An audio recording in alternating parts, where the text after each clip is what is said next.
Poďme si pripraviť tradičné rusínske pyrohy.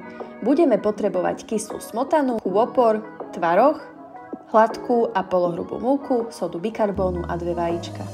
Kôpor, tvaroh a 1 vajíčko si zatiaľ dáme bokom a pripravíme si cesto na pyrohy. Vo veľkej miske zmiešame obidve múky, kyslú smotanu, 1 vajíčko a lyžičku sódy bikarbóny. Poriadne to premiešame a nezabudneme posoliť. V rukách si vypracujeme cesto, ktoré by malo byť nelepivé a necháme ho na chvíľu odstáť. Medzi tým si utrieme dosku a pripravíme náplň do pyrohov. Zmiešame tvaroh, kôpor a 1 vajíčko.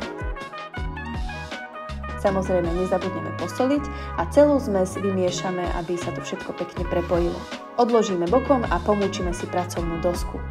Berieme cesto a rozvaľkáme ho asi na 3 až 4 mm.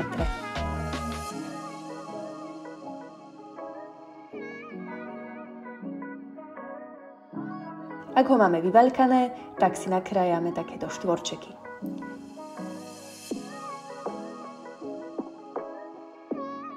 Prebytočné cesto si odložíme a postup opakujeme, až kým všetko neminieme.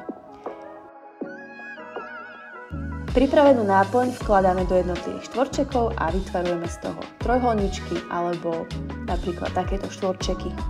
Dávajte pozor, aby vám plnka nevychádzala von.